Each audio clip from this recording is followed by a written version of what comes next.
সবাই তো সোনা আর রূপোর পেছনে ছুটছে, কিন্তু আপনি কি জানেন এমন একটি ধাতুর কথা যা সোনার চেয়ে ৩০ গুণ বেশি বিরল? হ্যাঁ, আমি প্লাটিনামের কথা বলছি। কিন্তু ২০২৬ সালে এসে প্লাটিনামে টাকা রাখা কি আপনার জীবনের সেরা সিদ্ধান্ত হবে, নাকি বড় ভুল?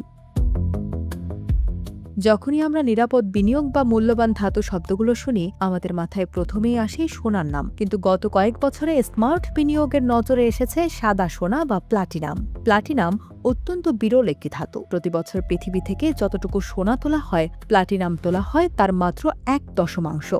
মজার ব্যাপার হলো, ঐতিহাসিকভাবে প্লাটিনাম সোনার চেয়ে দামি হলেও বর্তমানে এটি সোনার চেয়ে বেশ কম দামে পাওয়া যাচ্ছে। এই দামের পার্থক্যই এখন অনেককে ভাবিয়ে তুলছে।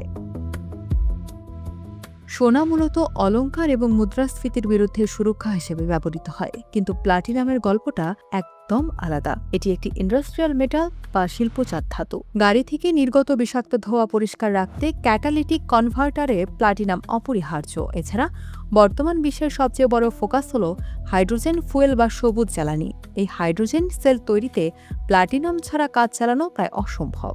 অর্থাৎ বিশ্ব অর্থনীতি যত বেশি টেকসই জ্বালানির দিকে ঝুঁকবে, প্লাটিনামের চাহিদাও পাল্লা দিয়ে বাড়বে।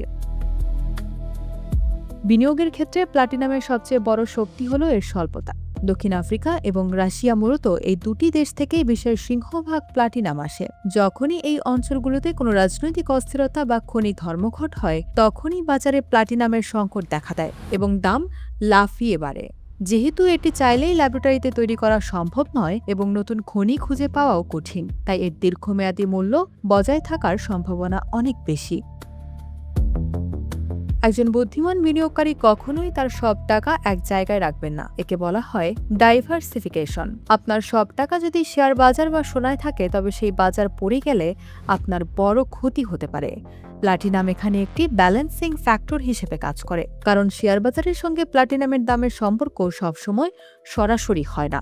অনেক সময় দেখা যায় স্টক মার্কেট খারাপ করলেও শিল্প চাহিদার কারণে প্লাটিনাম ভালো পারফর্ম করছে।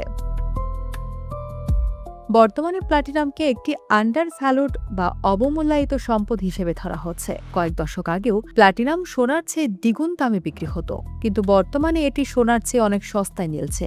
বিনিয়োগের সাধারণ সূত্র হল, যখন কোনো জিনিসের দাম তার প্রকৃত মূল্যের চেয়ে কম থাকে, তখনই তা কেনার সেরা সময়। ২০২৬ সালের এই সময় দাঁড়িয়ে অনেক বিশেষজ্ঞই মনে করছেন যে প্লাটিনাম তার হারানো গৌরব ফিরে পাওয়ার দৌড়ে রয়েছে। তবে মুদ্রার উল্টো পিঠও আছে। প্লাটিনামের দাম সোনার চেয়ে অনেক বেশি ওঠানামা বা ভোলাটাইল হয়। যেহেতু এটি শিল্পের উপর নির্ভরশীল, তাই বিশ্বে যদি বড় কোনো অর্থনৈতিক মন্দা আসে এবং গাড়ি উৎপাদন কমে যায়, তবে প্লাটিনামের দামও হুট করে পড়ে যেতে পারে।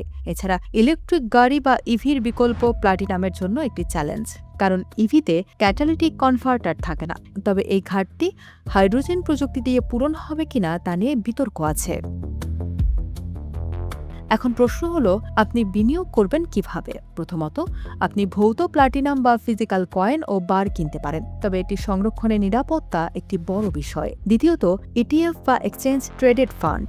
এটি ডিজিটাল পদ্ধতিতে প্লাটিনামের বিনিয়োগের সবচেয়ে সহজ উপায়। এখানে আপনাকে ধাতুটা হাতে নিতে হচ্ছে না, কিন্তু এর দাম বাড়লে আপনি লাভবান হচ্ছেন। এছাড়া যারা অভিজ্ঞ ট্রেডার, তারা ফিউচার্স মার্কেটেও কাজ করতে পারেন।